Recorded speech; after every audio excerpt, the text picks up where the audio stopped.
Wargamers, this is Mr. Wargaming. The kids around here call me Uncle John, and you can call me whatever you want. Just don't call me late for the gaming session. Today we're joined by the channel mascot, Biscotti. She's an African gray parrot, and she'll be grooming in the background. I hope that doesn't distract you too much. She shouldn't have a whole lot to say. These birds, they talk a lot when they want attention. She plays peekaboo, she calls for members of the family, but since she thinks she's getting attention right now, she should keep it down, which gives us an opportunity to talk about something that's on everyone's lips these days. At least everyone in the hobby area is talking about tariffs. And we're going to cut across the grain, as we tend to do here in the House of Wargaming, and talk about how the tariffs are going to be a boon for the hobbyist and for the hobby in general. They're going to be a good thing. And I don't hear anybody talking about this. So today we're going to do just that. I should lead off by pointing out I am not an economist. I don't pretend to be one on TV. I just read the same as you do. I read voraciously. I study the rules of the game. I see how the game is played. And as the rules are changing, I look ahead a few moves to see how I can change to stay ahead of things. And it's a little curious to me that people in the hobby space, particularly the gaming hobby, aren't very good at understanding how the changing of the rules changes the way the game is played. And that's what we're going to do today. I probably shouldn't be too surprised because so many of the people in this industry take a do what thou wilt shall be the whole of the rules attitude. So when you have a real world situation that the rules change, they just assume that everything's going to go just the way it has before, except that things are going to change a little bit. They haven't really looked at the structural changes that are going to happen. So first we need to talk about kind of the economics of what's going on here. And that's going to lead us into a discussion of how we're going to see much better quality. And the trade-off is we'll see a lot less quantity over the coming years. And then we're going to talk about how it's not just the quality of the games themselves that are going to change and get better, but the marketing is going to get better. And we're going to talk about how those of us who've been in this industry for 20 years and that, let's be frank, a lot of people in this hobby don't want us around and have been trying to chase us out for 20 years. They're the ones that are taking it on the chin, and I am, as the kids say these days, so here for it. We'll give a few examples of what that means, what that looks like, and why I love the new rules of this game. The first observation I want to make is that when you walk into your local gaming shop these days, what do you see on the shelves? Just shelf after shelf, walls lined with useless junk. Cheap produced shovelware. 95% of it isn't even worth picking up, and of what's left over, 90% of it isn't worth playing.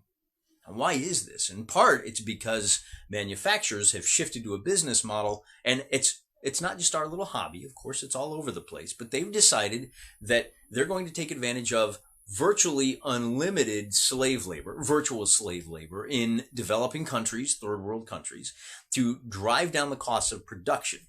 We also have a situation basically ever since Nixon shut down the Bretton Accords, closed the gold window, where money is cheap. They just print off all they need. Interest rates are kept artificially low. And so you've got this flood of money into the economy. The big corporations, of course, have been able to privatize their profits while they make their risks public.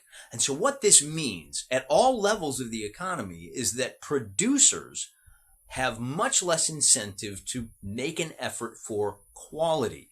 What they want to do is make as much cheap stuff as possible and flood the market. And that's what you're seeing in the game store. After all, if the game doesn't make a lot of money, you didn't lose a whole lot of money, and the money you lost wasn't really worth a whole lot to begin with. That is a bad thing for the hobby because it means a lot of bad actors are willing and able to come into our hobby space and just flood the market with shovelware. And it becomes a lot harder to separate the wheat from the chaff, to be able to determine which games are really worth your time and effort. If we had higher barriers to entry, if money wasn't so cheap, and now that the products aren't so cheap, people are going to have to be a lot more judicious about what they make. They're going to have to ensure that the product they're putting on the shelves passes a rigorous quality control. They need to ensure that they are making what the market demands. For the last 20 years, and maybe even before that, there's been a problem on the consumer side of things as well. With that cheap credit isn't just good for the producers, it's good for the consumers. I just got a credit card, man. I'll just buy another game. I could buy another game. And so you wind up with a situation where the consumers have been marketed to, and there's this thing called the fear of missing out. They say, hey, everybody's talking about this new game. I got to buy it. And then the next week it's a new game, and the next week a new game, and next week the new game. The cult of novelty means that you only need to make a game that is just interesting enough for a YouTube guy to open up the box. And again, we see this on the YouTube channels. You don't see a whole wall of unplayed games here, or games that I took out of the box and I played around with for and then put them away, unless the game stinks, in which case I'm not going to play it again. But I'm not worried about missing out. The last few videos we've had were for games that were produced in the early 80s. I think the most recent ones that I've got are the videos that I've been doing using Jim Webster's stuff. He's a hobbyist. He's producing things on the sly, on the small, on the local. He's the kind of hobbyist that I think is going to do okay in this. But I'm getting a little off topic here. The point is that consumers are able to simply snap up everything that comes down the line. They don't have to think about whether it's a good product or a bad product. It's the product people are talking about. I got to get it. And so they buy it. And that's a real problem, because those two things, the producers don't have to worry about the real cost of what they're making, and the consumers don't have to worry about the real cost of what they're buying. Those create a negative feedback loop where the whole business model is predicated on the notion of publish or perish. Just keep shoving it out the door and people will buy it. Well, with tariffs coming online, suddenly the rules of the game have changed. If you are a guy that has been producing cheap junk because you know people will buy it, maybe they won't. Maybe you need to think a little more longer term. Are people really going to enjoy this game long enough to justify the increased price tag? A game like Wingspan, maybe for $80, I get 3 or 4 plays out of it. And that means that my $1 per hour of entertainment is acceptable.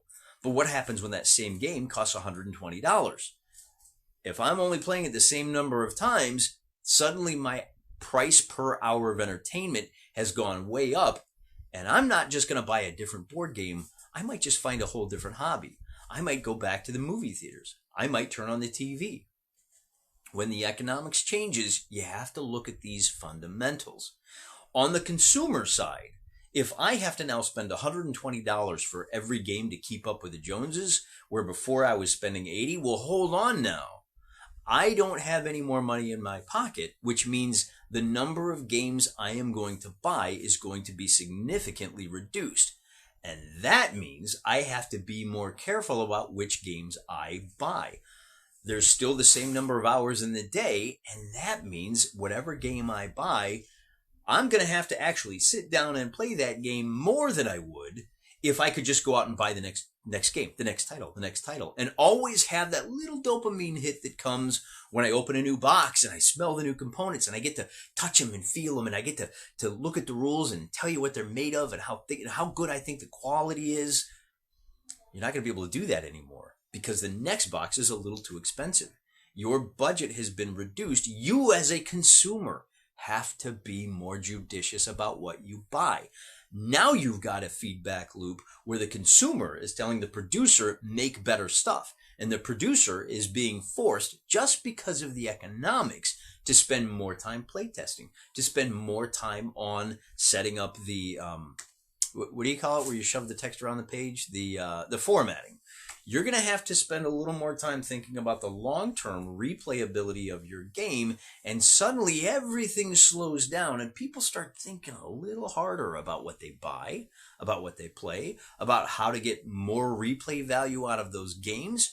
Maybe we see more supplements for the winner games, and the games that are winners in the marketplace, and the games that are not, they disappear even faster, because if they're not selling, we're losing money, we get rid of it sooner. The winnowing process becomes a lot better. So you are trading out the quantity for quality. And the quality companies that have been around for a long time are going to continue making the same great products. And the guys that innovate are going to be the ones who receive the biggest boost of all. After all, if your gaming budget is now constrained, if you have to cut back on the number of titles that you buy, then maybe you'll think twice before buying that 7th reskin of Ticket to Ride. Or what's the Steve Jackson games the card game? It was originally a dungeon game. It's got John Cavallo art. You know the one I'm talking about. Guys in the comments will tell you what it's called. I'm just having an old man moment. I can't remember right now. The point is, we don't need 90 different versions of that game. We can get it because we can collect it because we can afford it. But if we can't afford it, maybe we'll think a little harder about it. And maybe we'll try some different games instead. Wouldn't that be nice? But it's not just the quality of the game design that I'm talking about getting better.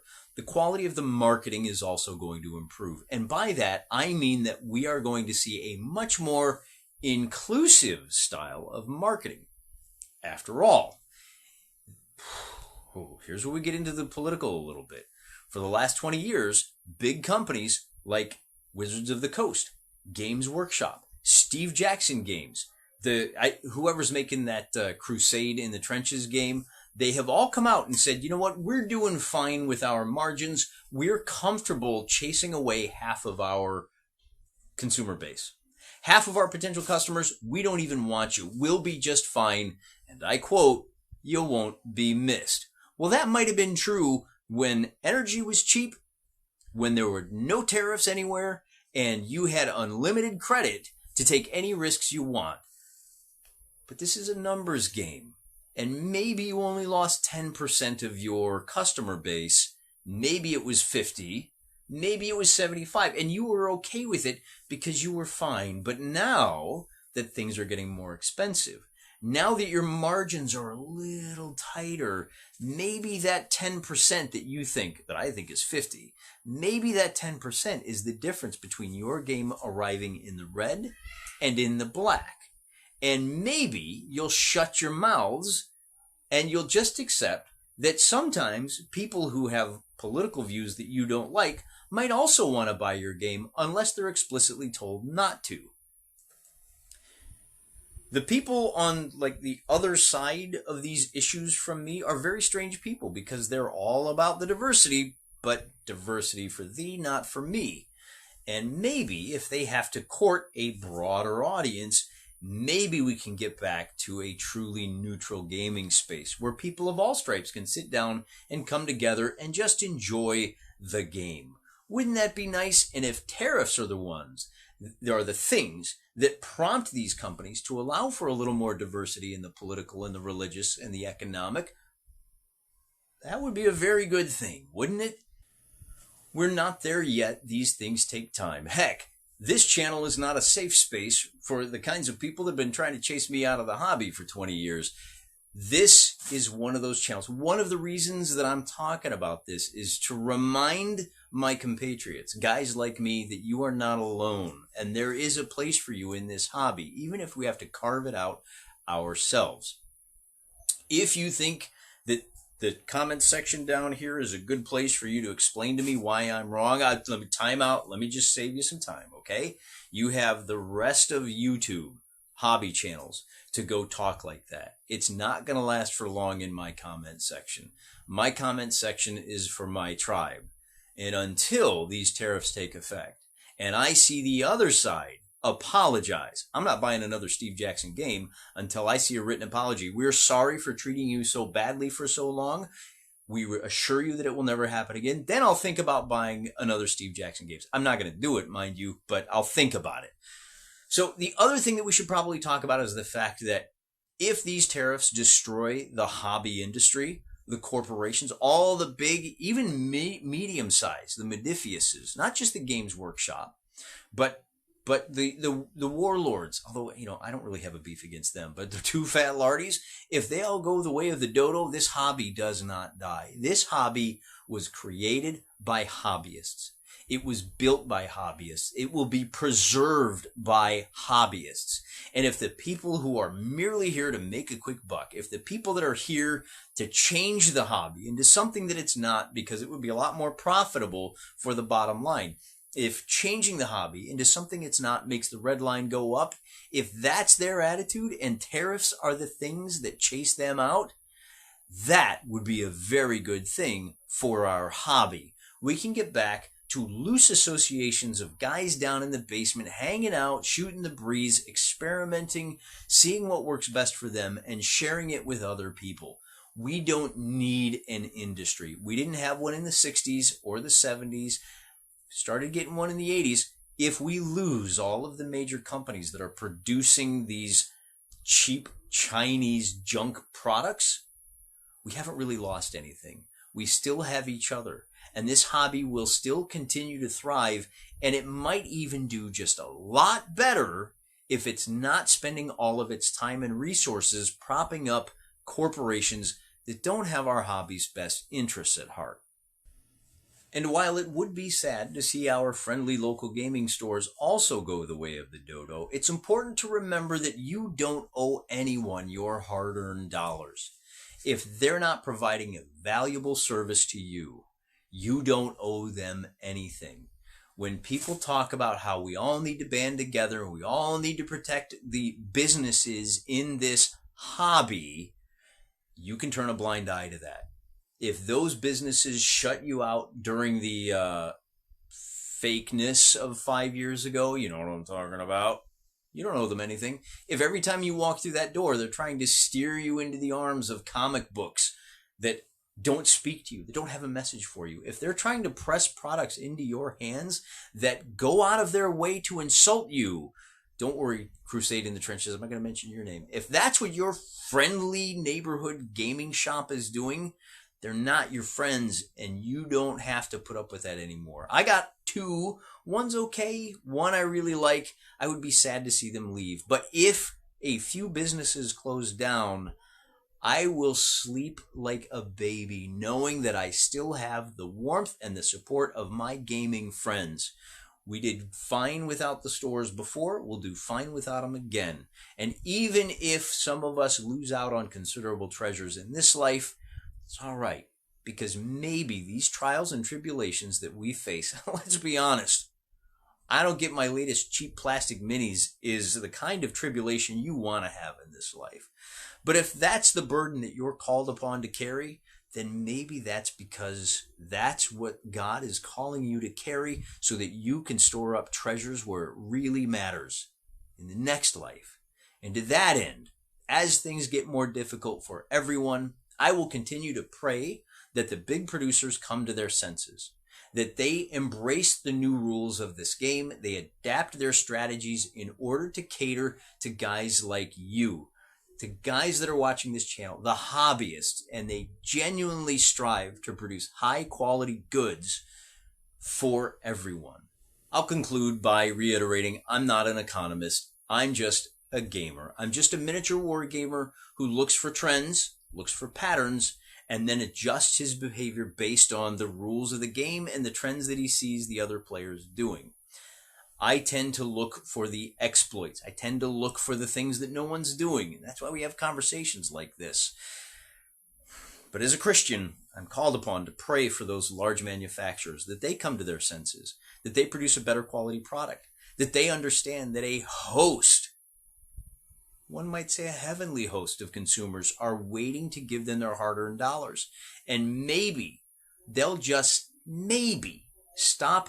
They don't have to cater to us, but maybe they stop going out of their way to offend us. That alone would be worth the price of the tariffs. And so I will pray that they gain the wisdom to recognize the value of that proposition. And for you, dear viewer, I will, just as a matter of course, when I lay me down to sleep, I'll say my bedtime prayers for you, because these tribulations that we face, these burdens are light. But if they are a burden that we are called upon to bear, maybe that's because it isn't the treasures in this life we should be concerned about, but the treasures in the next. And if this burden earns you some treasures in the next, if by my prayers I can help you bear this burden, by gum, I'm praying for you.